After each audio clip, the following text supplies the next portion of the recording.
My name is Margrette, and I became a vlogger because I wanted to help.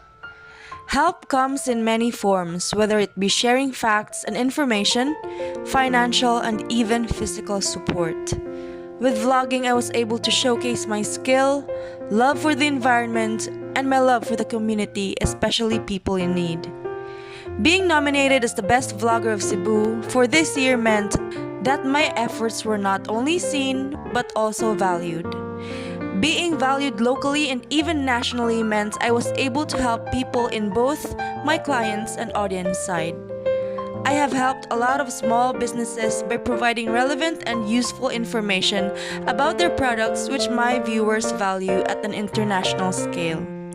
If I win the BCBA 2020 as Best Cebu Vlogger, I would take the pride to my core support group, and that is the Bisaya YouTubers Club, which I founded months after I started vlogging.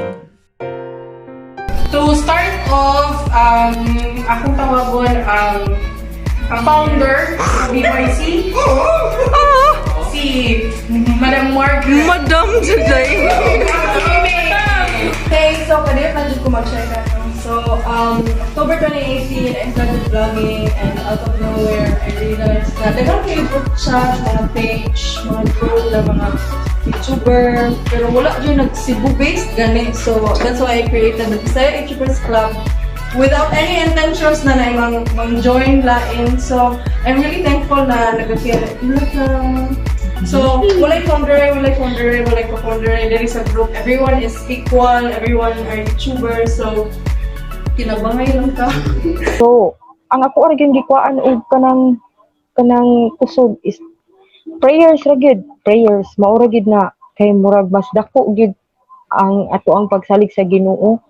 Murag the more gyud ta nga tabangan niya ang imuhang pagsalig sa imuhang kaugalingon nga dili ka mawagtangan og paglaom sa bisag unsa pa nay problema nga maabot nimo kay kanang kung asymptomatic lang gyud ka, okay ra gyud ka.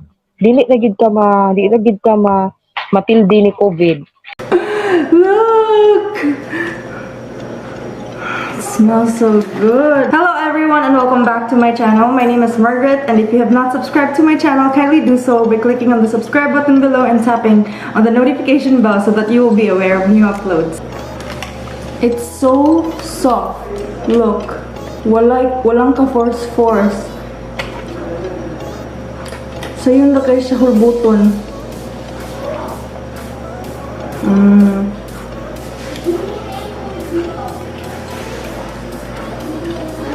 It's so tender, so juicy. Daghan kayo siya sauce, guys. I'm not sure if you can see it. Yeah, there. Ah.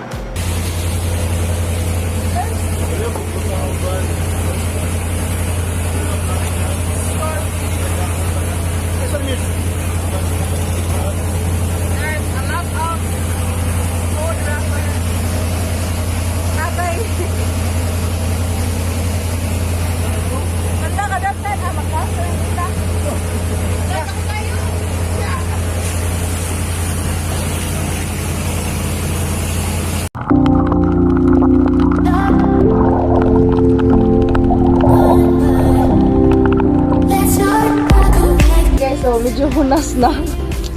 It's already around 3 o'clock, I believe. And we're here at Kuya Joms, and there's actually an area there where they call it basin. Laom siya, and you see beautiful corals and a lot of fishes. If you're looking for a diving spot here in Katmon, try to message Kuya Joms Crib, and they are open for appointments. And they have food available, and lami kilang food, guys. And what we ate was sisig and grilled pork, and they have beer. Para sulit jud ang among pag-ariba. So nag-chill gyud ang akong kauban. So thank you so much, and I hope you enjoy your stay if you come here. Yung na po nang isda ganina akong giduol pero wa ko gadag cameras. I'll show you the footage later on. So guys, best of both worlds gyud siya no, na idagat na ay you can see a lot of corals. Very blue ang water sa ilawom, very clear. And then when you face the crib of Kuya Jom, See? Muna siya ang crib ni Kuya Jom, and there are mountains at the back. So, grabe, if you're swimming and you look at the mountains, it's really relaxing and so chill kayong mga tao diri, guys. So, I hope you can visit them. The Best Cebu Blog Awards, or BCBA, is a yearly awarding ceremony of Cebu-based bloggers. BCBA is the only and pioneering award-giving body that recognizes the existence of blogs, bloggers, and social media influencers or movers in Cebu's blogosphere.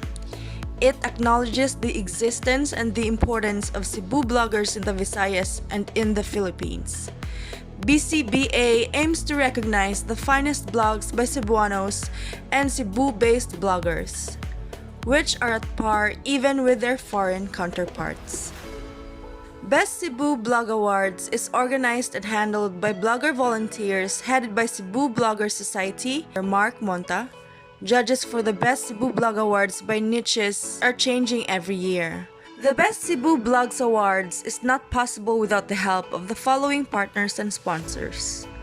Our gold sponsors: PLDT Home, Bank of the Philippine Islands, Cebu Pacific, Pay Maya.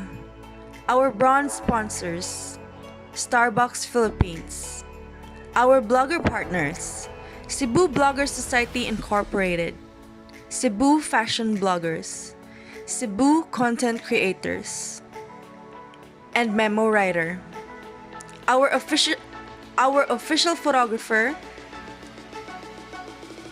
Alvin Asayas Photography, and our partners, Cebu Fitness Blog and Gym Tips, Gmiz Accounting Blog.